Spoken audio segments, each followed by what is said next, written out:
बहू बेटा एक ऐसा हिंदी कहानी है जो हमारे समाज में औरतों की स्थिति को दर्शाती है। हमारे समाज में बचपन से ही लड़कियों को लोग सिखाने लगते हैं कि तुमको तो किसी और के घर जाना है, ये घर तुम्हारा अपना नहीं। शादी के पहले पिता का और भाई का घर होता है, शादी के बाद पति का और बुढ़ापे में बेटे का। इन्हीं सब पहलुओं से जूझती आकांक्षा की यह कहानी है। आइए जानते हैं क्या है आकांक्षा की कहानी। आकांक्षा का पति आकांक्षा से बोला, आकांक्षा मेरी टाई कहाँ है? कब से ढूंढ रहा हूँ और अभी तक मेरी ग्रीन टी नहीं लाई। लाई जी, आपका टाई वहीं ऊपर अलमारी में रखी है और आपकी ग्रीन टी बना रही हूँ। अभी तक बना रही हो? क्या कर रही थी सुबह से? जल्दी ऊपर आकर मेरी टाई निकालो, पता नहीं कहाँ रखी है। ससुर बोले, बहू मेरी चाय कहाँ है? आज बिना चाय के अखबार पढ़नी पड़ेगी क्या? अभी लाई पिताजी। यह है हमारी आकांक्षा, जिसका घर रोज सुबह सुबह किसी लड़ाई के मैदान से कम नहीं होता। सास की तबीयत जब से ज़्यादा खराब रहने लगी, तब से घर की सारी जिम्मेदारियां आकांक्षा के ऊपर आ गई। बच्चा भी अभी सिर्फ 1 साल का है, तो उसकी देखभाल, घर के सारे काम, सास की देखभाल, समय पर दवाइयाँ, समय पर खाना और यहाँ तक कि बाजार से सामान लाने की जिम्मेदारी भी आकांक्षा की ही है। सास बोली, बहू दूध का बर्तन देना जरा, दूध वाला आया है। आकांक्षा बोली, मैं ले लेती हूँ। अरे माँ, आप क्यों उठकर आई? मैं जा ही रही थी। आप चलिए कमरे में आराम कीजिए, मैं ले लूँगी। सास हार्ट पेशेंट हैं और अभी कुछ दिनों पहले ही उन्हें हार्ट अटैक आया था, तो डॉक्टर ने ज़्यादा से ज़्यादा आराम करने के लिए कहा है। इसलिए सास पहले की तरह आकांक्षा की मदद नहीं कर पाती है। आकांक्षा जब देव से शादी करके आई तो सास से हमेशा डरी डरी रहती थी, लेकिन सास के हंसमुख और सौम्य स्वभाव के कारण आकांक्षा का सास के प्रति डर खत्म हो गया और उसकी जगह प्रेम और मित्रता ने ले ली। आकांक्षा और मानसी जी सास बहू कम और सहेलियां ज़्यादा लगती थीं। आकांक्षा ने बेटे को सास को देते हुए कहा, माँ आप बस राज को थोड़ी देर संभाल लीजिए, मैं सब देख लूँगी। और फिर भाग भाग कर सारे काम खत्म किए। देव ऑफिस में, पिताजी टहलने और अपने मित्रों से मिलने चले गए। आकांक्षा अपनी चाय का कप लेकर सास के कमरे में आ गई। माँ, राज सो गया क्या? हाँ बेटा सो गया, बैठो तुम मेरे पास इधर। और यह सिर्फ चाय क्यों, तुम्हारा नाश्ता कहाँ है? माँ अभी कुछ खाने का मन नहीं है। सुन बेटा, शरीर को मशीन मत बना, थोड़ा खुद को भी 2 पल का समय दे। क्यों सबके पीछे इतना दौड़ती है? सब छोटे बच्चे थोड़ी ही हैं, अपना काम खुद कर सकते हैं। माँ आप क्यों परेशान हो रही हैं?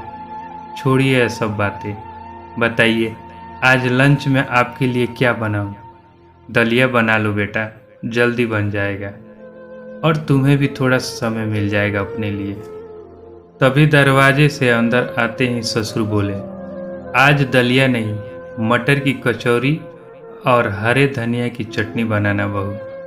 सर्दियों के मौसम में मीठी मुलायम हरी मटर की बात ही कुछ और है, हर समय थोड़ी ही मिलती है। मैं तो यह बेस्वाद दलिया नहीं खाऊंगा। कोई बात नहीं पिताजी, आज आपको बेस्वाद दलिया नहीं, मटर की कचौरी और तीखी मीठी दोनों चटनी के साथ मिलेगी, कहकर आकांक्षा रसोई में चली जाती है। सास बोली, आपको भी हर वक्त 56 भोज ही चाहिए। अगर दलिया खा लेंगे तो क्या हो जाएगा? कभी सोचा है बहू बेचारी कैसे सब संभाल रही है? आप और आपका बेटा तो खुद से अपना काम भी नहीं करते, वो भी आकांक्षा को ही करने पड़ते हैं। उस बच्ची को तो अपने लिए समय ही कब मिलता है। मेरी तबीयत खराब होने से मेरी भी जिम्मेदारी उस पर आ गई है, कब समझेंगे आप लोग? सास और ससुर अपने में बात कर रहे थे कि उन्हें अचानक किसी के गुस्से में चीखने की आवाज़ आई।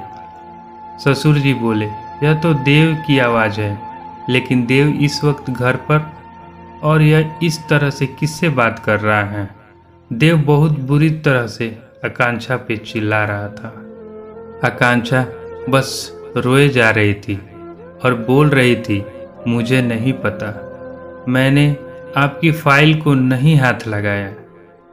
लेकिन देव कुछ सुनने को तैयार नहीं था और गुस्से में न जाने क्या क्या बोले जा रहा था। आकांक्षा उसे समझाने की कोशिश कर रही थी कि वह अपने काम की चीज़ें इधर उधर क्यों रखता है, ठीक से क्यों नहीं रखता है। इस बात से देव का गुस्सा और भी ज़्यादा हो गया और चिल्लाते हुए बोला, यह मेरा घर है, तुम्हारे पिता का नहीं। मैं जो चाहे जहाँ चाहे रखूँगा। तुमसे कितनी बार कहा है कि मेरी चीज़ों को हाथ मत लगाया करो। सही कहा बेटा, औरतों का कोई घर ही नहीं होता। शादी के पहले पिता का और भाई का घर होता है, शादी के बाद पति का और बुढ़ापे में बेटे का। लड़कियों को जन्म लेते ही लोग सिखाने लगते हैं कि तुमको तो किसी और के घर जाना है, यह घर तुम्हारा अपना नहीं है, तुम तो किसी और की अमानत हो। शादी के बाद किसी अनजान को अपना मान लेना और उसकी पसंद के हिसाब से रहना, उसके पसंद के कपड़े, उसकी पसंद का खाना सब अपना लेती है। सोती जागती भी किसी और के हिसाब से ही है। उसके हिस्से में तो कुछ पल का आराम भी नहीं है, सिर्फ दुख और दर्द उसके अपने हैं और उसका अपना कुछ भी नहीं। यहाँ तक कि जिस घर के लिए वह दिन और रात नहीं देखती, अपने आप को भूल जाती है, उसके एक दिन यह सुनने को मिले कि यह घर तुम्हारा नहीं है, तो मेरे समझ से तो हम औरतों को कुछ भी नहीं करना चाहिए। हम क्यों दूसरे के लिए परेशान हों। माँ, आप क्या बोल रही हैं? मेरे कहने का यह मतलब नहीं था। मेरी एक फाइल नहीं मिल रही है, ऑफिस में भी नहीं थी, तो मुझे लगा आकांक्षा ने कहीं रख दी है, और उस फाइल के बिना मेरी मीटिंग भी कैंसिल हो गई, तो उसमें बहू का क्या दोष है। पिताजी बोले, तुम्हारी माँ सही कह रही है, बोलने से पहले सोच लिया करो किससे क्या बोलना है। बहू सुबह से ही घर के कामों में लग जाती है, रात को भी हम खा पीकर आराम कर रहे होते हैं, लेकिन तब भी वह कामों में ही लगी रहती है। यहाँ तक कि अगर हमें पानी भी चाहिए तो हम खुद नहीं लेते, बल्कि बहू को आवाज़ लगा देते हैं, जैसे वह इंसान नहीं कोई मशीन हो। हम यह भी भूल जाते हैं कि जैसे हमें किसी के गलत व्यवहार से दुख होता है, वैसे ही उसे भी होता होगा। तुम तो सुबह तैयार होकर ऑफिस के लिए निकल जाते हो। कभी यह भी सोचा है कि तुम्हारे पीछे तुम्हारे माँ पिता, बच्चे और घर का ध्यान कौन रखता है?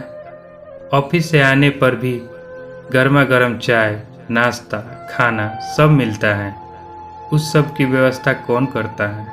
सिर्फ बाहर जाकर पैसे कमाने से यह समझ लेना कि यह घर सिर्फ तुम्हारा है, कहाँ तक सही है बेटा?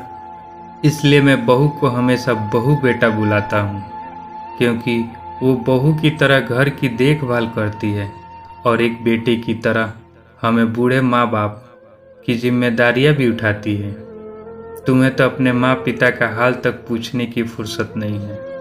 तुम्हें तो बहू से सीखना चाहिए कि एक बेटे की जिम्मेदारी कैसे निभाते हैं, और उल्टा तुम हो कि उसे सुनाए जा रहे हो।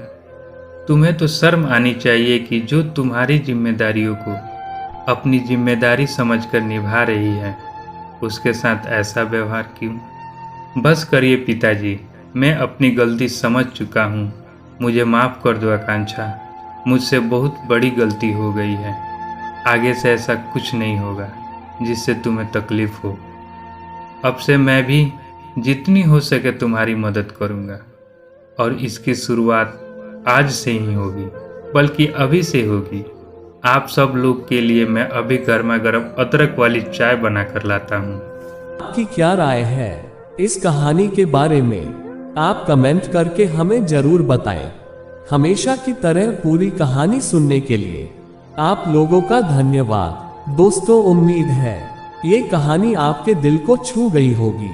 अगर ये कहानी आप लोगों को अच्छी लगी होगी तो मेरे चैनल को लाइक एंड सब्सक्राइब जरूर करें।